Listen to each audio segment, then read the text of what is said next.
life for trees in cities is hard. This is not easy for them. It's the urban environment is very difficult for trees to succeed.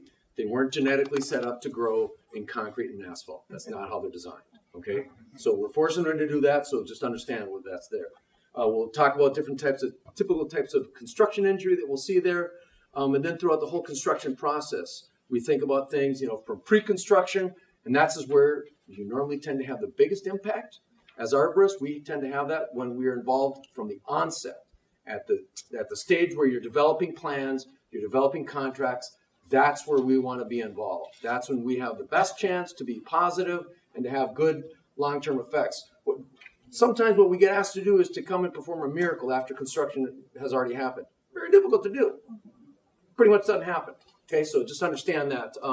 But in addition to that, you can't forget that once the plans are set up, then they have to be implemented. Anybody here ever work in a construction or any kind of construction activities? Raise your hand if you have been. Have you ever heard of a change order? Right? So that means that they grab whatever they have, they toss it out the window, we're going to bring in something new. So if we don't have arborists or people involved that are speaking for the trees when those things happen, then things are going to skirt through and say, well, this wasn't part of the plan. What happened? Well, instead of asking the questions later, we want to be involved at the onset of it. So this is, the second phase, during the construction. Why trees? And for that matter, why should we care? A lot of times, especially in our industry, we hear trees discussed as green infrastructure. And while it's interesting that we describe them as such, infrastructure, personally, I feel doesn't accurately describe the role that trees play and the way in which they develop. To me, infrastructure is replaceable. We can replace a street, we can replace a sidewalk, we can pull a new comm line, put a new water main. Trees are not replaceable in that same sense, right? We can replant, but we cannot go out and replace a mature American basswood or mature bur oak for that matter. So when we look at why trees, it's all about, in the city, what are trees providing to us and how can we sustain them through our actions, mostly proactively, but then also reacting when things don't go our way. We got root systems, right? So we got a below ground portion of the trees that we got to deal with. The above ground is what we all see, but there's a below ground portion that we're very interested in. And when we deal with construction projects and damages, that's rarely where a lot of our focus is spent because it's the most overlooked place, especially by people that are planners and such like that. Because sometimes because they don't have the understanding, other times they don't just have the interest.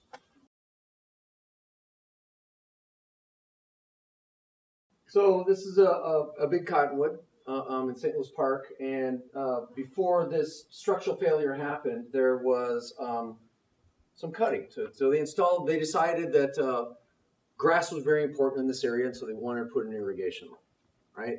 And so these trees, this site where this apartment complex is in, used to be an old like a dump site.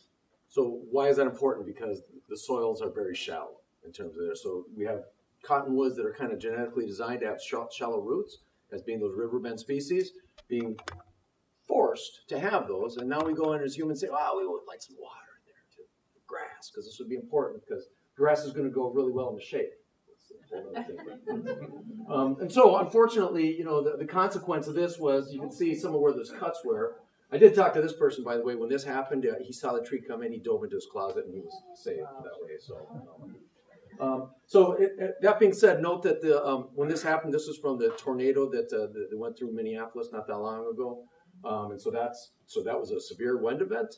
But this is 100% condition because there's other cottonwoods that survived that storm that were there without any troubles. But this one, because of that root disturbance within a couple of years, that was the consequence of that having to have water. Now the consequence was, fortunately, it didn't entail somebody having any physical harm other than a real big scare. So talking about roots in general. So you got to think of roots in kind of two different ways. One, the large structural support roots, right? The ones that over here got cut out from this tree. And this is a property line. This is a contractor that didn't quite know what they were doing, beside the fact that they went past property lines.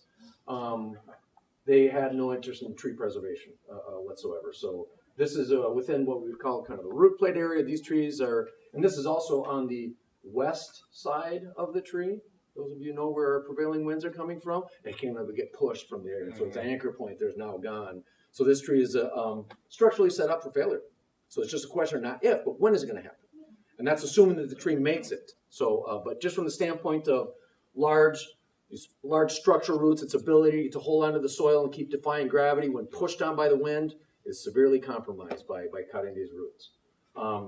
And then storage is also important too. Once you get roots past a couple inches in diameter, they're utilized by trees when they make those sugars and those starches throughout the year. That's where they go to get allocated, throughout the winter times. Then they come back out in the springtime, to be able to push out new leaves and new food production sites.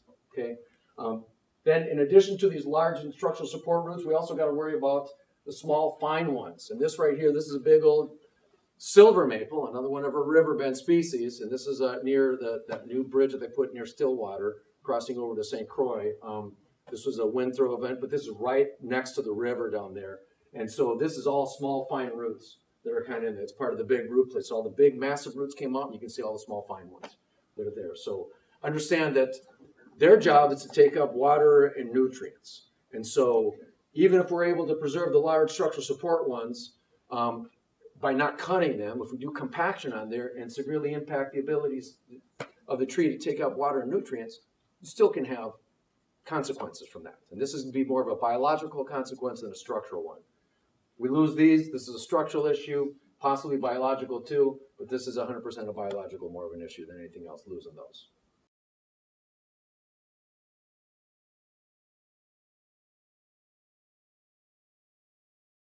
This is a project right here. This is in Wayzata. This is Bushaway Road. And they redid the road there. It was a process that took about 8 years. I was involved in it from the beginning, working for the neighborhood, through the construction process, working for the county, and then finally at the end, working for the city to look at the whole project from start to finish. Okay? And I'll show you, throughout this, we'll show you a couple of successes, but remember this one. So there's a couple of evergreens in here, and notice these stakes that are here. We're going to see them in a little bit, okay? But planting. So we're ahead of time there. Before, they're already doing some excavating, but I talked about change orders, right? People that are building the bridge, that we want more. We want more room than what it says on the contract. And fortunately, the people from county, in this case, the Hennepin County, they say, well, no, contracts are contracts. Stick to the contract. So this was something that actually, it's a process that's not easy to do with so many different moving parts. And the general contractor had subcontractors, and they got subcontractors. And so there's a whole chain of people that are there. But this process is important at the early stage so we can have impact on all the rest of those folks that are involved in the project. That root flare, that's a structural root plate. For most mature large trees of that size, it's going to be, if you're within 12 feet, the outcome for that tree is generally going to be very negative. Now, if you're within 30 feet, yeah, the tree might take it on the chin a little bit, but it will likely survive. Will it be the same tree ongoing? Probably not. It also depends on what type of activities you're talking about, too. All right? Because if you are, don't pay attention to the tree right now, but imagine that this right here, this is the tree in an open grown situation. Here's the center of the tree. So if we're talking about, doing some damage, and getting into this critical root zone, there's a big difference between doing this type of damage, right, where it's kind of a quadrant, a piece of the pie, or doing this one, where you're coming completely across, okay? The impact of this one right here, when you're going all the way across, that whole ability of the tree to hold itself onto that photo I showed there, it might be the same impact on the critical root zone, but we would look at it differently if it's all the way across, like maybe in a street project, than if it's in a homeowner situation where, we're just talking about taking a little chunk out of it over there. So the impacts are a little bit different. So context, a lot of times of where the trees are is very important. So back to your question again. So that's why we say that these numbers are kind of a guide for us. We have to still put it in context. One of the ways, and the best way to talk to contractors is not to their face. You speak at their pocketbook. And so you put a value on, you do anything in here, and you say you're going to have to pay this amount if you do anything like this. Guess what happens when you tell them things like this? The lights go on. And they'd start to listen. It's like, okay, you're talking about impacting my bottom dollar. And that's why I'm the lowest bidder, because I want to be able to make money on this, right?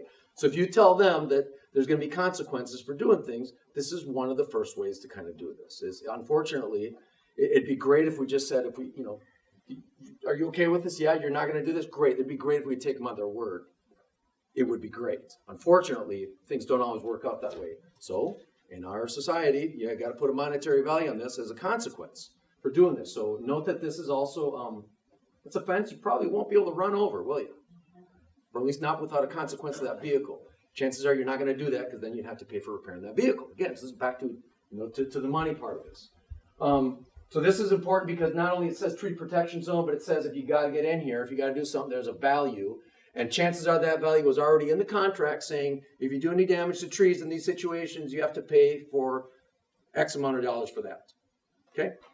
When we did that project that I mentioned before with Bushaway, any kind of encroachment beyond the construction zones where they told this is where we're going, if you go anywhere beyond that, we told them what the method we were going to use. Remember, I talked about different methods of valuing trees, and we talked about a cost replacement method. This is what you're going to pay for each one of those trees if you encroach and you do damage to them. And they had to pay a few of them. So that happened a couple of times. That was useful. Then after the first time they paid, you know what happened after that? You'll be shocked. They said, what can we do to make sure that doesn't happen again? Like this is an ideal boulevard protection zone, tree protection zone. It's a chain link fence that's around the entire boulevard square. And it's like, you just can't go there because that root system is so small. This is protected, and in the area where people were walking out of the construction trailer, there's 3/4 inch plywood. So even people walking on it has been eliminated. Yeah. Sometimes things don't work out like the way we're hoping that they would. Okay? This was taken not that long ago on that street up there on Summit. And this was from the replacement of a water main, a water connection to somebody's house. So understand that those things. So when we ask for the plans to come out, the plans will have those details in there. The plans that go out for bid, not the ones that we get that are just kind of like, a general concept plan. Those don't give us what we need for this type of information. Again, thinking about City of St. Paul Forestry staff, they could be 100% involved, just like Manuel was. And it's like, well, I'm not listening to you, or you're not here. I'm just going to dig, and I'm going to put that fence back up, maybe. So again, really, it's more about who is actually performing the work, right? They're the critical part of the equation, not maybe folks working in forestry on tree preservation. Because we wouldn't be here if we didn't care for and want to preserve trees. So compaction. You can probably see this. This is down the road here a little bit. That's what we found when we were out there. They're redoing kind of some of these service mains and some of these other things. Was this in their contract that they're allowed to do that? Were they told that they can't do that? So if that's not in the contract, nobody's going to listen to it, right? So situations, again, with construction, small fine root kind of damage that's happening right up to the base of the tree. Those are important things to kind of keep in mind. These types of things too. It looks like it's a great idea because they're boring through instead of trenching someplace. But could you have found a different place to put up the receiving pit instead of right at the base of a tree? This is a good technique, poorly implemented. This is a good technique to preserve trees, implemented the worst way possible. Okay, so we're trying to stop roots from being damaged. These are small fine roots that got damaged. Sometimes it doesn't work out. Because then, there's no contract, there's no nothing here. They go ahead and they put this in there. This is damaging all kinds of small fine roots, but you don't always get to see this. What do you see? You see this. After they're done hauling all this stuff away, these trees aren't going to make it, any of them, long term. Small fine root damage. No damage to the large structural support root. If you're trying to preserve trees through public construction projects, you have to be involved at the time of when they're in the design phase for you to be effective. Because the ordinances aren't going to necessarily apply to there. And if they do apply, they're going to say it's in the public interest not to follow the ordinance because we're going to save money going this way. And so they're going to revert back to that. So unless it's in the contract, the ordinances are for the protection of kind of private trees, and the contract is more for the protection of the trees, the public ones during the construction.